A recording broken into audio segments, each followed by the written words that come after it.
Hello and welcome to episode 44 of the Rockies Now podcast. We are a Colorado Rockies podcast. You can follow us at Rockies Now on all of your favorite social media platforms: Facebook, X, Instagram, and Threads. I'm your host, Steven, and along with me is co host Tom. Tom, how's your week? Doing pretty good. The Christmas holiday is just upon us. Got all my shopping done just minutes ago, actually. So thankfully that's over. Yeah. But it's been an interesting week so far. But all is good. How about yourself out there in Colorado? Doing good. We're supposed to again. I feel like every single podcast I say this. We're supposed to get snow and it never happens. And so today I went out kind of early Christmas shopping. I still have to do that later tonight after we finish here. But the traffic, man, it's insane, especially in northern Colorado. People that live in Colorado know what I'm talking about. Insane, but doing good. I mean, I'm ready for Christmas. Ready for some time off with friends and family. But most importantly, I'm thinking about baseball a little bit too, because this is like the area where you're kind of like in the middle, like Mhm. in between the World Series and the spring training. You're kind of like, when can baseball come back again? And with now Yamamoto, which we were just talking about before we started in the room, we were like, man, when is Yamamoto gonna sign? You know, it's just like everything's being held up, and we're just ready for some news, for a Jeff Passanbaum or anything from Ken Rosenthal. So that's Yeah. something we're looking at right now. Just you thought Otani was going to be the big dominoes for everything to start for the Nope. floodgates open. No, Yamamoto now has caused another roadblock. No. Yeah. Um, so we're only for our listeners who are listening. We're only going to do really two things tonight. We're going to talk about some of the stuff going on with Todd Helton and the Hall of Fame stuff, which is go check it out on X. It's pretty simple once you look up some of the stuff that I'm seeing, what we're seeing, and obviously we're posting it to our social media pages like X for sure. Like X has been, I've been active on X all week long. It's been crazy over there. The comments are kind of interesting, but you know what to do. But anyways, we're going to talk about that, and then I think we're going to do our Rockies wish list, which is something that we've been doing this week. We've been kind of putting together some stuff, and we only have three each. You know, just simple.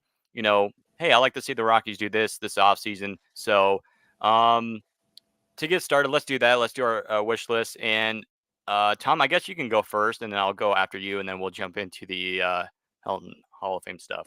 Okay, well, for me, one of my first things for my offseason wish list would be I would like to see the Rockies acquire. Well, Bill Schmidt has already made a comment. He's not looking to add too many position players. It would be nice that, if not this season, hopefully on the next contender, they look to add some more left-handed hitters, whether it's onto the bench or in the everyday lineup. Right now, the only current ones that likely will be on the 26-man roster this year, assuming no trades and such happen, is Charlie Blackmon, Nolan Jones, and Ryan McMahon. Addition to the 40-man, you also have Adil Amador, switch hitter, Yankiel Fernandez, lefty, and Michael Toglia, switch hitter. Again, we don't know if he's going to be on the 26-man roster yet. We'll have to wait till spring training. So it would be nice because I see a lot of the keyer hitters, when you think of Doyle, Tovar, Bryant, etc. They're all, or even Diaz and Severin, I can throw in there, right-handed hitters. It would be nice if they kind of balance it out more with some more left-handed hitters. Another thing I would like, and again, this is a big wishful thinking, it would be nice to see one of the everyday core players become a consistent year after year 300 hitter. I think the best, again, in 2023, you had the only one player who finished hitting over the batting average 300 was Grendel Grichuk at 308, but he only played 64 games for the team. So technically he's not qualified hitter, but I think the number one candidates to me that could get there are Nolan Jones, and I think Tovar can do that, to be honest with you. He's got for a small, he's not small, he's not like Muggsy Bogues size, if anyone knows that reference back in the day from the Jordan days in basketball, but he's a good size man. I would like to see, I think those two have the most potential to hit 300 while at the same time not sacrificing any power. We all know what power Nolan Jones has. And Tovar definitely has some solid pop, but I think they can definitely finish consistently, provide power, and hit over 300. And my last wish list thing, again, this is wishful thinking because I'm not a strategist when it comes to assembling a pitching staff. But however, with the Cal Quantrill signing, one of his big pitches is the sinker. And I would like to see the Rockies in the future focus more on trying to acquire more pitchers who rely on pitches that you keep down the zone to induce more ground balls, and not as much, and not pitches you can launch up in the air into that thin mountain air to go over the fence. Cal Quantrill relies on the sinker and a changeup are two of his four main pitches out of the five that he likes to use fairly evenly. So I like to see more of that. Another one on the current roster, of course, that relies big on his changeup is Kyle Freeland. He doesn't. Last I checked, he does not have a sinker. He just throws the regular four seamer as his fastball. So that's example of another wish list, I think, because obviously you want to try and put your fastball up in the zone for strikeouts, but it would be nice if they acquire more guys who can have the ability to not only induce weak contact on pitches down low in the zone or low and out of the zone, but also swing and misses from the bottom of the zone. So that's my number three wish for what I would like to see this offseason and hopefully next season on the Rockies' next contending team. Yeah, and I want to answer this question because we're live on X right now and as well with YouTube. Mr. Vallejos says, "Is Coors so bad that pitchers would rather go play in Japan?" That's I would have to say in some ways. I mean, Bill Schmidt said during the winter meetings that he would rather like the Rockies. They've been down this road before. Like free agent pitchers like Coors Field, Denver is not their first option. It's not like we're not going to Coors Field because they hate the team or whatever. No, it's just that they want to help their careers a little bit better. And I think, again, good comment there by Mr. Vallejos. Got me cracking there inside. But yeah, it just, I don't like, it's just like, yeah, like, I mean, the Rockies, they're trying. I mean, they're trying, they're drafting and developing pitchers. Right now they've been drafting all pitchers. Like, speaking of today, which we'll get to in a second, the Rockies brought back Ty Block on a minor league deal. So, they're bringing in some pitchers. They might not be the pitchers that you want, like the Shohei Ohtani's or Yamamoto's or like whoever. Snell. Yeah, Snell. Yeah, like and I mean, yeah, it's unfortunately the Rockies. Like I said, they've been down this road before in the early 2000s. Just look it up. I mean, you already know the history of what happened. The Rockies don't want to go down that road again. And I know, people would be like, well, it might work the second time. Well, you've heard the phrase, if you don't learn from history, you're doomed to repeat it. So I'm not saying that would happen with Shohei, but it just, maybe it wouldn't work in Colorado. I mean, it would be kind of cool, but I don't know. It's just I mean, a real quick thing you could, but then you'd have to really overpay to the point where it's kind of a stupid and like you said, a bad overpay that's just so bad that you'll never be able to financially recover from it. Yeah. And the Rockies, they've done that several times before and it hasn't turned out. And I mean, we're still waiting for Chris Bryant, even though he's not a pitcher, but and there's some overpay there. They overpaid Ian Desmond and they overpaid a couple other players. Maybe it was the length of the contract was more of the problem, but yeah. But thank you, Mr. Vallejos, for commenting on that.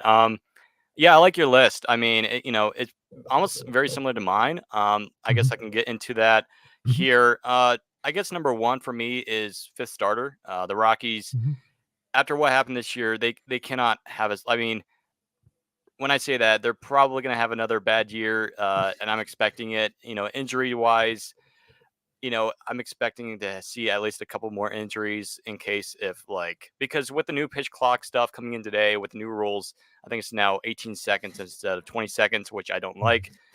It's going to cause more pitching injuries. And I am not a big fan of that at all. I understand and I'm okay with baseball trying to be faster, but not super fast where you're causing injuries for pitchers and where pitchers, have said recently that they think that the injuries like this year for pitchers, which was higher in terms of percentage over the past several years, ever since 2019 or whatever it was, I was looking at.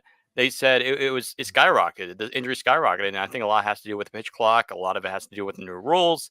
They're not necessarily bad rules, but when you kind of keep let's just say like 18 seconds. That's in my opinion that's a little bit too fast for the pitcher because look what happened with Marquez and Senzatella. And I'm not saying that that was the reason why the pitch clock was the reason why they got hurt. It just I'm not a big fan of it. But going back to my first point is just the Rockies. They need pitching. Plain simple. Like you said, everybody knows that. And they got Ty Block today. Minor league deal. They got also Matt Cook a couple weeks ago as well. They brought him back, but I think he'll be more of a bullpen guy. Ty Block, he started a little bit this year as well, and he did quite well. I remember his start in Baltimore was pretty good. Um, so really, just looking for a guy like Ty Block. So you can have a guy in AAA that you're ready to call up should there be an injury.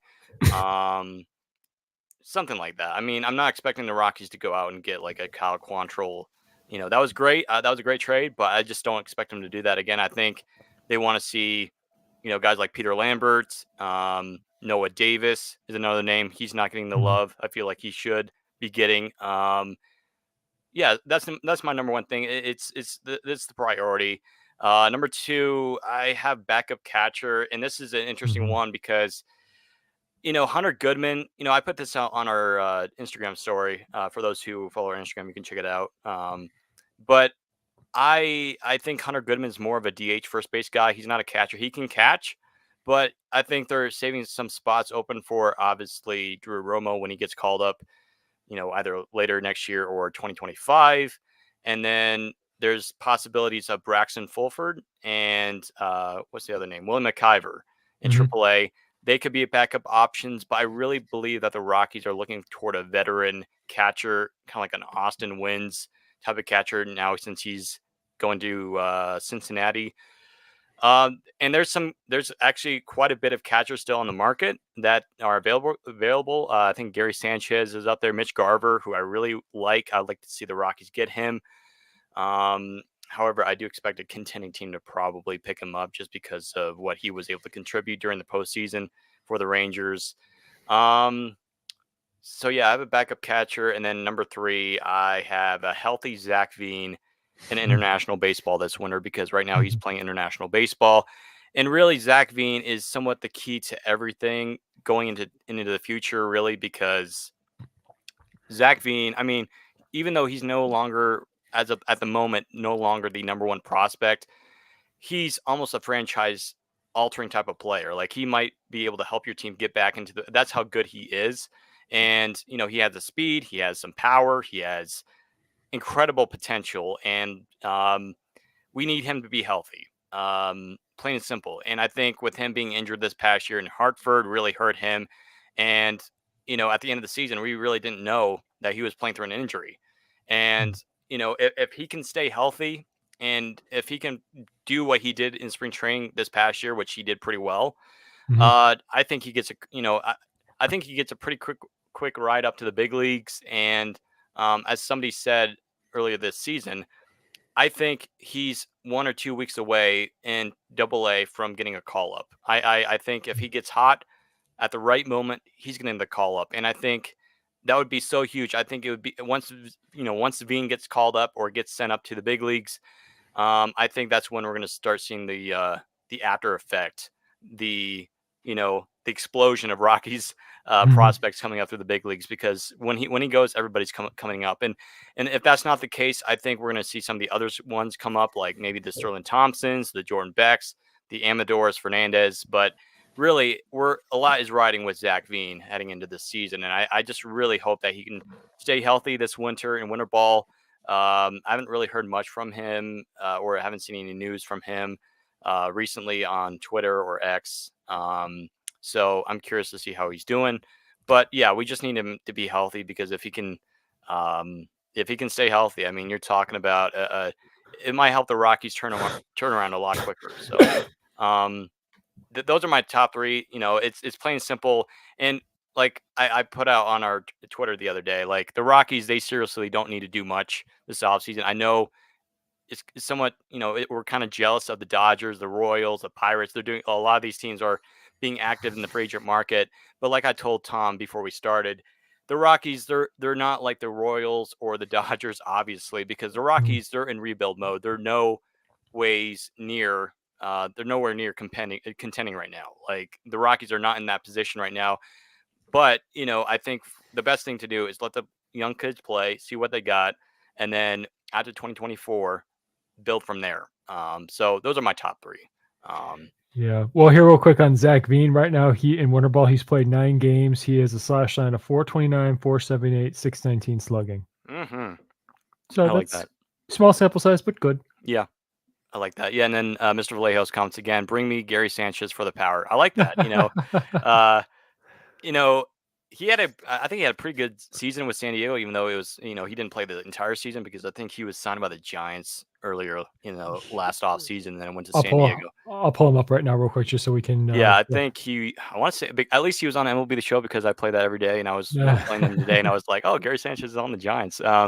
And then, yeah, Yeah. Oh, he was a I can remember. It wasn't the Giants. It was the Mets he was with last year. okay, But he only played 3 games with them, so we'll kind of throw that away for just a minute. But with the Padres, he had 72 games, slash line of 218, 292, 500 slugging. He had an OPS plus of 116, and he had 19 bombs. No surprise. yeah, and he has the highest WAR of the available catchers on the free agent market right now. Pretty much his WAR last year. Let me check it. It was 2.4. Mm-hmm.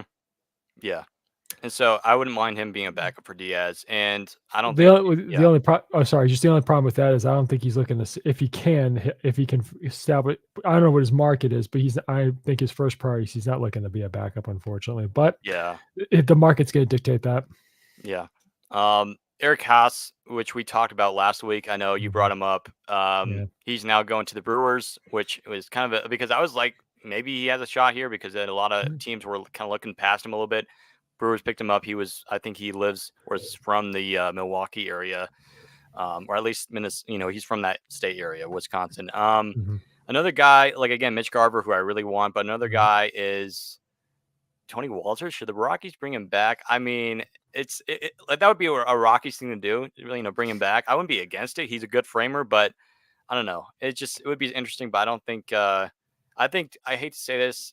I'm not gonna say it actually. Because I know a lot of Rockies Okay. fans on Twitter would be like, "How dare you say that to about Tony Walters?" But I Now just let's feel like the Rockies they should go after somebody that can actually do well with the pitching staff that has again like a guy like Austin Wins, who Mhm. was perfect. I really wanted him to come back, but unfortunately, he's left us and going to Cincinnati. But I don't know. There's definitely a lot of catchers here that you look at, but yeah, again, Rockies they just need a backup catcher, and I wouldn't be surprised if they go for Fulford or McIver. I mean, they might pull something out of the hat and then have those guys start up on opening day. And honestly, I think it really depends of how they have how their spring training goes, because that rides a lot.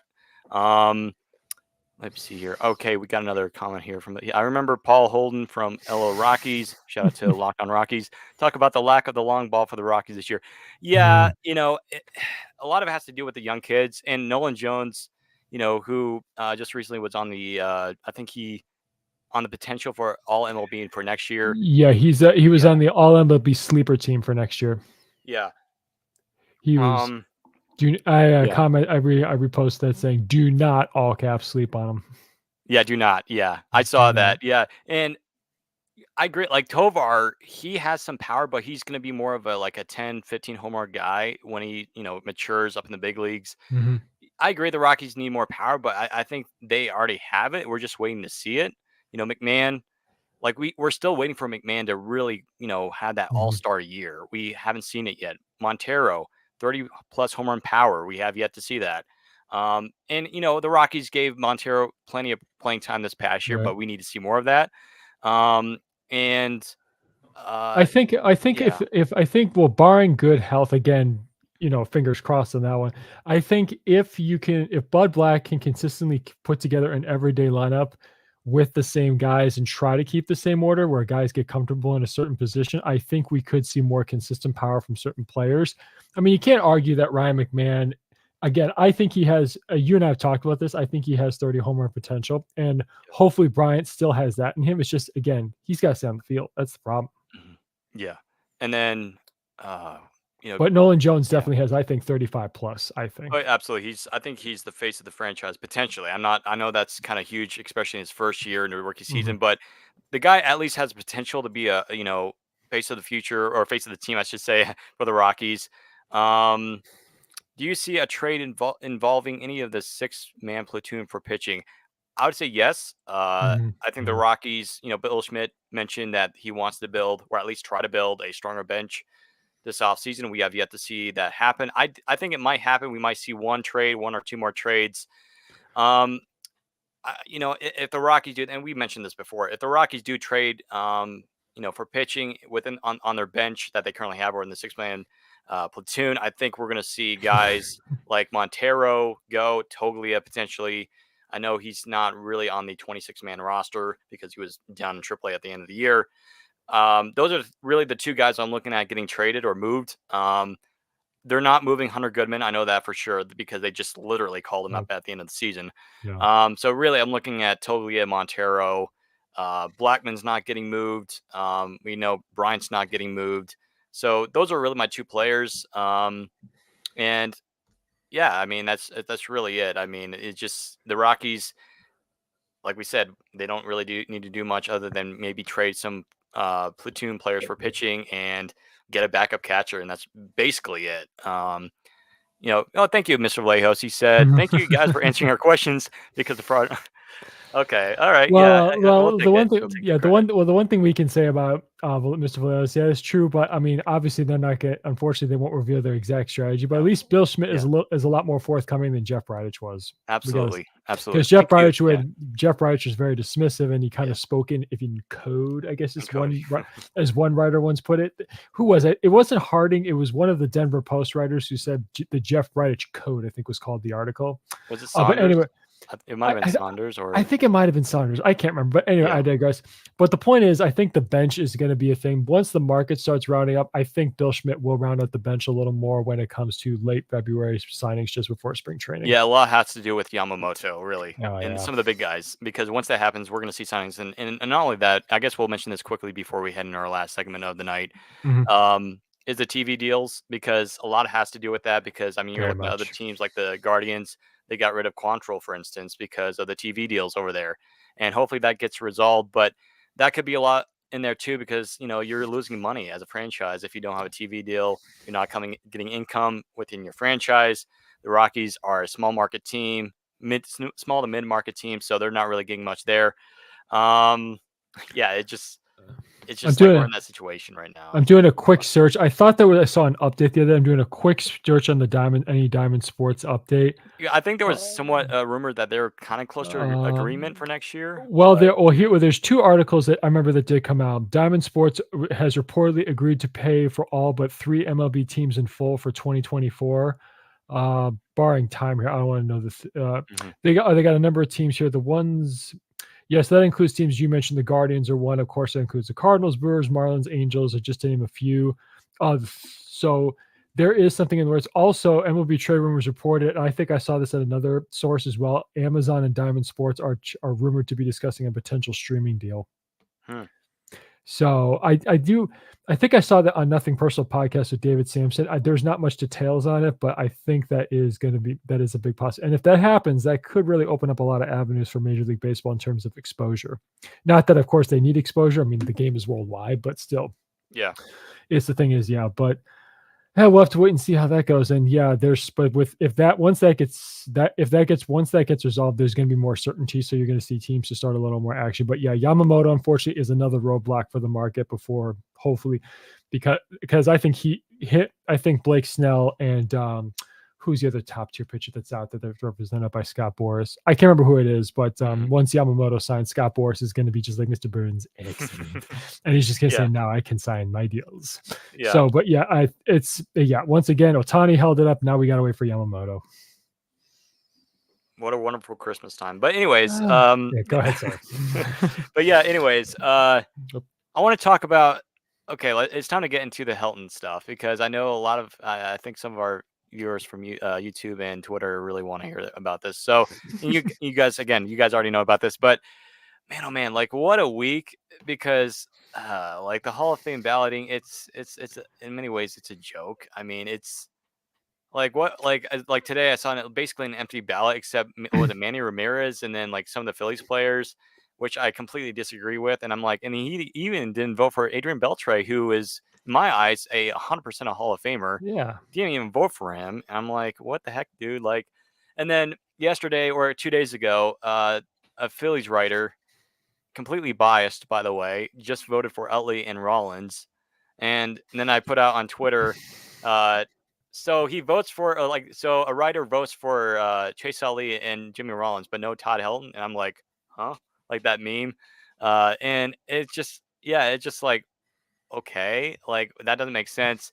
And then there's a lot of Phillies fans were saying, well, Todd Helton, I mean, those guys, those like Eltley and Rollins never played in a ballpark where you get bloop hits and singles. I'm like, that's, and then I gave him a full like essay about, like the OPS numbers, and and he didn't respond at all. Like he just I was out, and I'm like, there's no reason why he shouldn't be in the Hall of Fame. Zero reason. Like, and we could talk about this all day, and we don't, but and yeah, there's a little bit bias there because we watched Todd Helton play.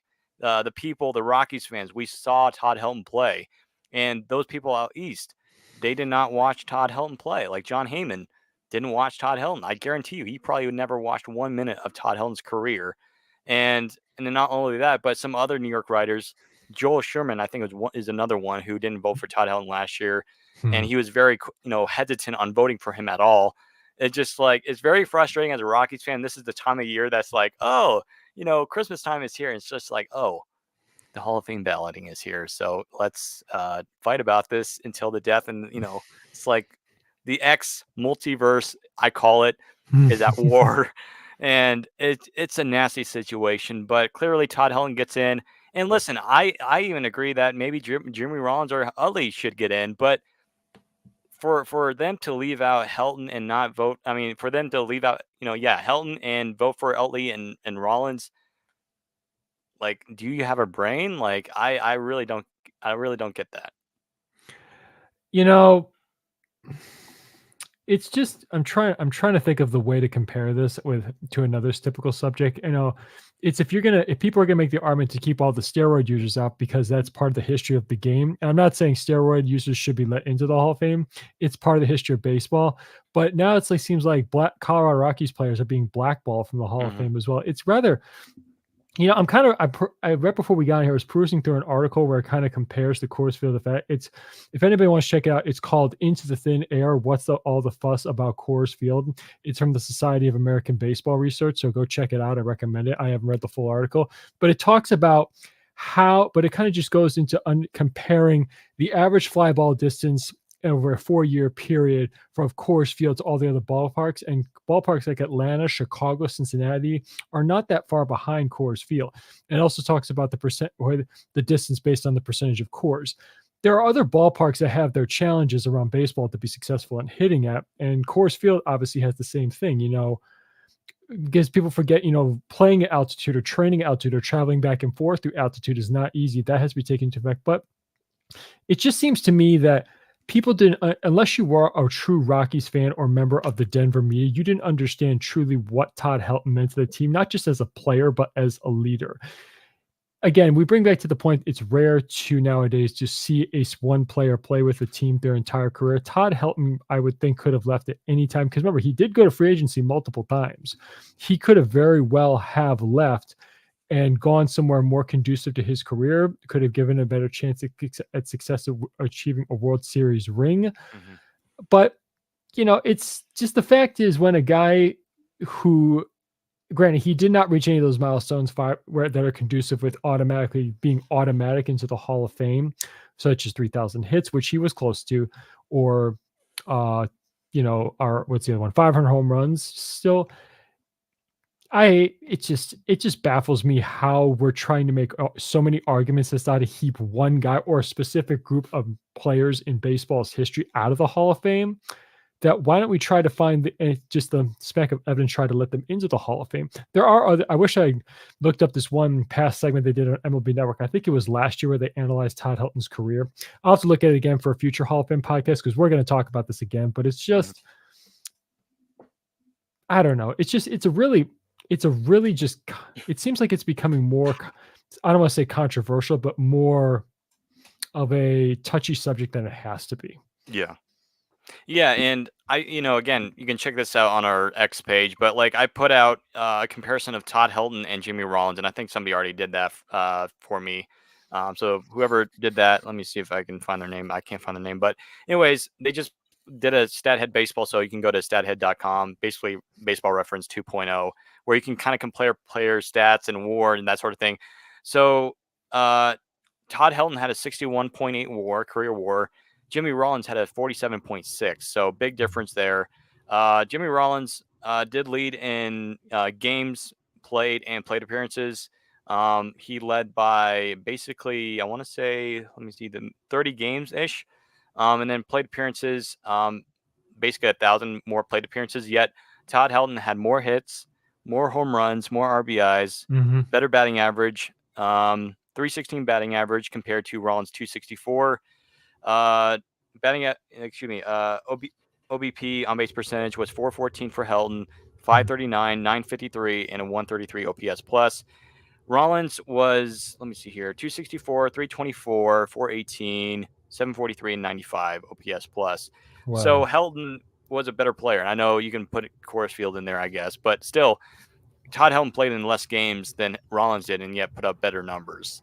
And not only that, but Todd Helton, in many aspects, played almost better on the road than he did in his home ballpark at Coors Field, which says a lot. And yeah, like and then from 2000 to 2006, he averaged a season 335 a season, 35 home runs, and a OPS of 1.030. That's pretty darn good, and that's Hall of Fame worthy. Like Hmm. you can't tell me that's not. He hit 369 home runs in his career, 316 lifetime batting average. Yeah, 316, 391 on base percentage on the road, 285 on the road for batting average. Hall of Famer, in my opinion, The clearly. key, yeah, the Yeah, key stat that I love to look at in this situation is OPS plus because that adjusted for park adjusted factors based on the ballparks played in. And he had, as you pointed out, Jimmy Rollins. People are so high on him. His is only 95. Again, 100 is around league average. yeah, Todd Helton 133. Again, you want to talk about Coors Field effect? Well, sure, he played just over half his games at Coors Field, but 133. I mean, that's well above league average. That's in the average of borderline very good to great, or in some cases, you could say, depending what year you're talking about, elite. And he only had an OPS plus under 100 off of his 17 seasons only 5 times, and one was at 99, another was at 96. So, and he was a consistent, reliable player. The only time he played under 100 games was 2 years, in 2008 and 2012. That's career games of 2,247. I mean, we're people call us fans, so we're going to be loyal to our guy, but we're trying to, not just our guy. We're not just spitting just nonsense here. We're not trying. It's not like we're trying to, get a guy in because we think he's just because he played somewhere for his entire career. We're talking elite player. He's a Hall of Fame worthy player. I mean, sure, he didn't win an MVP or a World Series, but he was consistently ranked among the elite of the elite. yeah. And I want to say, was it in 2000 he should have won MVP because it was like Kerry Wood and Todd Helton for like like they were the two guys that were fighting it out for the Rookie of the Year. And I want to say Kerry Wood might have won, and Todd Helton was like even number two. I want to say that's pretty accurate. It was either 2000 or 2001 where Todd It, Helton. I think it was 2000. it was you're correct. It was Kerry Wood, and it was, hold on a second. It was 98 actually. No, 98. Okay, That because was his Rookie of the Year. Yes. Rookie of the Year. Yeah, and so Todd Helton. I mean, man, like you look, especially those early years, what he did, and I know it was pre-humidor, but still, I mean, and that was really the only time where a lot of people were doing the PEDs, and Todd Helton did not use PEDs whatsoever in his career, and he was basically one of the only players to do so during that time period, and yet put up almost better numbers than the PED users. That tells you But he's a Hall of yeah, Famer, but he and played in Coors Field. and to go on here about the year 2000, yeah, he only got one first place vote that year. He lost to, again, the eventual winner, Jeff Kent, his teammate Barry Bonds, Mike Piazza, Jim Edmonds ahead of him. And he only had one first place vote. Let me rattle off here something. He had an 8. First of all, here's the big one. He had an 8.9 WAR. That's number one in the National League. That is that is obviously higher than Jeff Kent, who had 7.2. Yeah. And then here's a quick crazy slash line for you. And to go along with Helton's 42 home runs and 147 RBIs, which led all of baseball. He led all of baseball. And here, follow this: 372 slash line, 372, 463, 698, 1.162 OPS. It's insane. Wow. And again, 8.9 WAR, again, wins above replacement for our listeners, to 7.2 to the winner of Jeff Kent. I mean, and only one first place vote. It's just no. I don't know what more to say to people. Yeah, I mean Jeff Kent. I mean, he's a Hall of Fame second baseman, yet he never, in my opinion, Jeff Kent is a Hall of Famer, but I think he's off the ballot now, right? Yeah, it's just he's off the ballot. he was a second. I mean, he was arguably the best second baseman of that decade, of that time, and yet he's not in the Hall of Fame. He once led major league. He once led all major. I think he did hold the he did hold the record at one point of most home runs hit by a second baseman in a single season. Yeah. So I mean, in some ways, both those guys got raw. I mean, Kent Hall of Fame, Todd Helton MVP. At least get him into the second place. I mean, for him to get only one vote, like, come on. Oh, we have breaking news.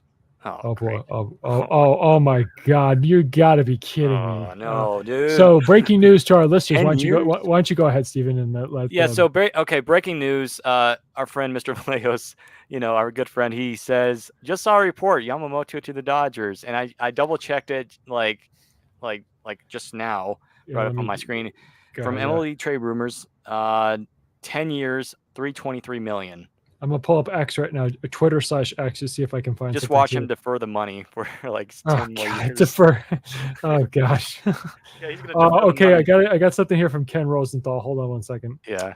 Oh shoot, Yeah. MLB Network just broke the rumor too. Yep. And let me see if I can find Ken Rosenthal's. I hope he just defers the money just to make the baseball world more crazy. But Yeah, I thought he was going to the Yankees. Like Fox the Sports, Yankees. Fox Yeah. Sports reports it too. Oh, remember supposedly there was also the day he spent at crap, I'm blanking the name here. At the oh crap, why am I blanking his name here? What I know he was with the Otani today, wasn't he? Like in LA at the game. Maybe just hanging or just Yeah. hanging. I think they went somewhere together. Yeah. Steve Cohen. Yeah, that's right. I was blanking on the Mets owner's name. Supposedly he spent an entire day at Steve Cohen's house. Yeah, and then it's just like I don't know. It's just like history repeating itself. At first, it's like, oh, Otani's going to Toronto Blue Jays. It would be with Kikuchi or whatever. I saw like there was rumors about that, and then going to Toronto now. All right, let me. I'm checking Ken Rosenthal's feed right now. Mr. Vallejo says, "So we steal a Kershaw from them. We move." All right, so Ken says Ken Rosenthal reports supposedly, and also Jack Curry of Yes Network, who's a great reporter as well for the Yankees. Yeah. He's the one Yankee reporter I always pay attention to because he's got pretty good takes on stuff. Yeah. Supposedly it is worth north of 300 million. So I wonder what this means. I wonder what Clayton Kershaw is thinking of this. That's a good idea. That's a good point, Mr. Bliss. I wonder what Kershaw's thinking about. We move. Maybe the Rangers. I always imagine him on the Yankees. Yeah. I mean, not the Yankees, the Rangers. Like every single year, like I predict him going to the Rangers, but the Dodgers bring him back. I mean, they need pitching. I wouldn't be surprised if he goes back, but I want to see him with the Rangers. Like, go home, dude. Like before you retire, just go home to Texas. I would think the same thing. That could be when he has his swan song season. Yeah. I could see him doing that for 1 year. Back-to-back year World Series champs. I would like to see that rather than Dodgers. But well, remember that someone did point this out. Because White Sox fan, I pay attention to the Royals signing. They signed reliever Will Smith. Does anybody know what he had in common with the last 3 years? 3 World Series rings. Yeah. 2021, the Braves. 2022 with the Astros. 2023, he was on the Rangers. He has 3 rings. So that means the Royals are winning the World Series next year. Congrats, Royals. Hey, at least they're spent. I think the Royals got that picture. Now they're deciding to spend. Oh, let's spend money. Let's get the money books out. So happy for the Royals, but man, like, come on, the Dodgers, like, really? Oh, God, I'm like. But guess what? Hey, at least we get a higher draft pick for 2025. Yeah, that's true. We get a pretty, and of course, also the Oakland A's do not get the number 1 pick. Yeah, well deserved, and of course, we talked about that before. But yeah, thank you again to our good friend Mr. Vallejos on. Sorry, John Fisher, you don't get rewarded for tanking anymore. Nope. I mean, Yamamoto. I mean, the Mets. I'm kind of surprised that the Mets were kind of on him because it's just like I didn't expect him. I mean, I didn't expect him or the Mets to spend a whole lot, but it's just like, I mean, the Mets, they're trying to be competitive, but I mean, even for the Mets and especially for the Yankees too. I mean, a lot of Yankees fans really wanted. What was it, Yamamoto? They were kind of chanting about in New York the other week or a couple of weeks ago during the winter meetings. They were like Yamamoto, and it's just that's a pretty. I'm sorry. Yeah, it's not going to happen. So, New York, they're going to have to look. I mean, New York, maybe I could see the New York Yankees getting Blake Snell. I think it could happen. I think, again, with Scott Boras and with all his legions they're gonna try to get all the money from New York to have Blake Snell pitch for the Yankees. Yeah, well, and like I said, like Brian Cashman said in his press conference after they acquired Juan Soto, he said they're not done. They're gonna. He said in Yeah. his his subtle mannerism way, we're not done. We're gonna acquire pitching, and we're just gonna see where things go. Yeah, I think now I wouldn't be surprised now we're starting to see some of the, especially starting pitching, because Yamamoto was arguably the number, because Otani can't pitch this upcoming year, so Yamamoto was really the number one guy. So really now the number one hitter in Soto slash Otani are out, and now with Yamamoto, the top pitcher, I think we're going to start seeing the Yeah. market. But again, maybe Snell will hold things up. I don't know. Hope not. Gosh. Well, no, I guarantee. Well, people are not going to be start. I mean, Scott Boris's phone is probably already ringing off the hook at this point, and right now, Yeah, it's holiday season. We want to exchange some trades, some signings, yeah, but yeah, not a here's big fan of this. Was a Rockies fan, but well, I mean, the argument against that is put together a signing deadline, but the players' union is never going to agree to that. no. They will never. That just like salary cap, they will. There's two things: salary cap and a deadline for signings. They will never agree to that. Not No. not a million years. Calling it now. Royals beat the Dodgers in 5. Go Royals, man. Go Royals. For me, I got quite a bit of interesting scenario with that one because being a White Sox and Rockies fan. But if someone asked me, could you pick one? I'd say go Royals. Yeah. I mean, they're love to literally see- like just a state away from me, so like kind of technically, I still don't even know where the Royals are in. Like they're either in Missouri or Kansas City. I don't know. Like I know St. Louis is. I don't know. It's confusing. Yeah, that's why. But either way, I don't know. I mean, I don't know if you saw this a couple weeks ago. The Thursday night football game in Seattle, Blake Snell was there, and because he is a Seattle native, so I wouldn't be surprised if the Seattle. I don't know if they're cutting payroll or what they're doing, but if Seattle's in on them, that'd be a great signing for them.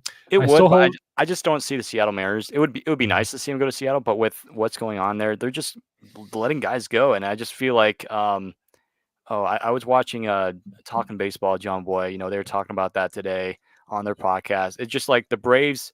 He used a good reference, so shout out to John Boy. I don't want to get copywritten or anything, but he basically said like the Braves are like kicking the Mariners around like a rock on a road.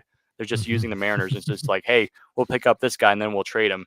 And just like the Mariners, they're falling for it, man. I mean, it's just what happened. I mean, now like you're looking at. I mean, I feel bad for Julio, J-Rod. I mean, what if he Yeah. gets moved soon? I mean, That's a I pretty. think he's on extension though, so you can't really move him. That's a I pretty big think. contract. It's a pretty big contract to move. Yeah, so you can't really move him. So it's just like, what are the Mariners doing? I mean, in the comments, I know, yeah, it just that Dipoto said at the end of this past year was very upsetting for a lot of Mariners fans, or even baseball fans in general. It's just like you don't say that 54% of winning. Yeah, we're just going to win at a 54% clip, each year to get in the playoffs. Maybe it's just like I wouldn't be excited about that. But oh gosh. So yeah, okay. So Yamamoto going to the Dodgers. So now they have Otani. Well, he's not going to pitch, but Otani, Yamamoto. But like then there were reports saying that Yamamoto didn't want to play with like another fellow Japanese player. There was rumors about that, and I'm like, okay, so he's not going to the Dodgers. The Yankees made sense, but now it's just like, okay, you know what? I'm going to go to LA, and I don't know. It's just with Otani doing what he did with his money and deferring it and saying to the Dodgers, hey, let's try to bring in more players. It's working. And so now Yamamoto is going to be a part of that rotation with, Glasnow and then Gonsolin. Gonsolin, Bueller, who is still hurt. I don't think he'll pitch next year. We'll see. Dustin May is Dustin a big. May. He's Yeah, a big question. He's a big question mark, though. And then I was just about to say Ron Pepio, but he Yeah. got traded to Tampa. Oh, So, okay. yeah, man, I mean, they got their pitching together, and they probably will still. I mean, there's no question they're not going to stop. They're going to try to get Snell, for sure. But yeah, wow.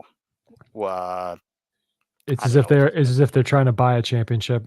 Yeah, and that didn't work. That you can't really do that. I mean, they tried to do that in 2020, but I mean, did they really win a World Series in 2020? I guess. Oh, they got the trophy, but they do have the trophy. But then again, I think it's more of a trophy earned than the Astros in 2017. Yeah, and then this year, I mean, you look at the best teams in baseball, Braves. They were arguably the best team in baseball. Didn't win the World Series. Didn't even get into the NLCS. Yeah, so sometimes, even if you're the best team or have the best roster on paper, sometimes you just can't win. Like Arizona swept the Dodgers. Who would have thunk? The Mets Um, with the highest payroll in baseball didn't even make mhm, the playoffs. yeah. So we'll see. But I mean, Dodger fans, pretty happy right now. But as a Rockies fan, uh, it's just like they can't keep getting away with this from that scene or whatever. If you've seen that. But anyways, yeah, man, wow. So that's a little bit of breaking news for our podcast as we get ready to finish up. I think we were just talking about Todd Hill, and then Mr. Vallejos, good Mr. Vallejos, our good friend, kind of informed Yeah. us. So thank you, Mr. Vallejos, for that. And ironically, that was where Todd Helton's last game was. Did we predict that? I don't know. Oh my goodness. Yeah, but anyways, man, what a podcast, what an ending. But do we have any more comments or any more? Let me check on that. Or any more thoughts on Todd Helton? I mean, I guess we'll just finish up with that. Todd Helton, easy Hall of Fame player. Mhm, I mean, I think the voting, I want to say, ends next month, or the mhm, announcement's next month in right. January. I think this is generally right around the time where there are a lot of ballots are being casted in and counted. So I think there was last time I checked on Twitter, there was like I think 10% in, 7, 8, something. So it was like somewhere 7 to 10%. Mhm, So interesting to see. I mean, I think Helton was 86, 87%. Um, so I will see. I mean, that's pretty good, but I want to see Helton at least above 90%. mhm, right. And it's sad because there was that other ballot from that dude that he dropped Helton from last year. He voted for Helton last year and then dropped him. It's just like Helton must have had a bad year this past year, and I don't know. It's weird, but fingers crossed. I think he gets in still. I think there's a good chance he might not get in by much, but I think he gets in. My prediction is probably like around 76, 77%. He'll get in. I do imagine there might be one or two more drops, but at the same time, though, I think we're going to see some more additions because I think last year, I want to say there was a few reporters saying that uh, I didn't vote for Helton this year, but I'll vote for him next year. So hopefully that happens. Again, we've been waiting. Like it's still crazy to think that Todd Helton's still not in. I mean, he still has a few more years left um, to get in there. So yeah, Todd Helton needs to be in there, man. It's unfortunate that all these things about Coors Field and everything. And I think I forget the page. I'll have to bring it up. And if not, like for our listeners on that are listening right now on Apple Podcasts or Spotify, you can check our X page. I think I posted it earlier in the month, but somebody made a very good article about Todd Helton, and it's a whole thread of tweets or Zeets, I guess you call it now on X. So you can check those Zeets. And so yeah, it's a very good compilation of just different numbers, different articles you can read. It's very, very good. Highly recommend that. So yeah, it's gonna be crazy next month because spring training is gonna be in like about 2 months, a little bit less than that. So a lot's gonna be happening, Hall of Fame stuff, and then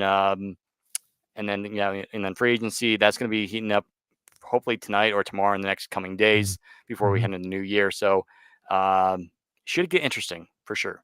For sure. And, as of right now, the three guys who are over 75%, Joe Mauer, Todd Helton, and Adrian Beltre, those are three of the guys I did have as picking to get into the Hall of Fame this Mhm. year.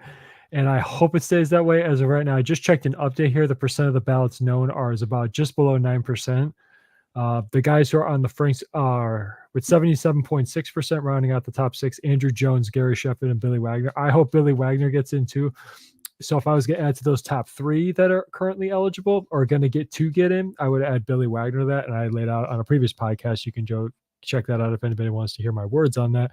Mhm. But it's time. A career Rocky. I think it's time, and Todd Helton is the guy to lead that charge. If Larry Walker didn't play his whole career with the Rockies, but he did win an MVP there, and I think Todd Helton, he has rightfully earned his way to Cooperstown, and it is going to be before Rockies Fest. I can't remember, is Todd Helton on the guest list for Rockies Fest? I don't think so. I didn't. Uh, I checked the list. I didn't see. I think it's mainly just like current players. I Okay, but think. wouldn't that be awesome if just Yeah. after he gets announced, he makes an appearance, the first time as Hall of Fame elected Todd Helton? You know what? Maybe I wouldn't be surprised that the Rockies do something like that. And I Yeah, guess before we go, obviously for our listeners, I live in Colorado. I live about an hour north of the stadium in Loveland.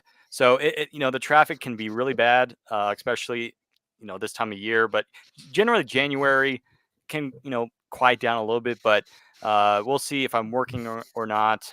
If I'm not, I'd like to go. But at the same time, though, I'm very busy all the time doing different things, different projects with other stuff I'm doing.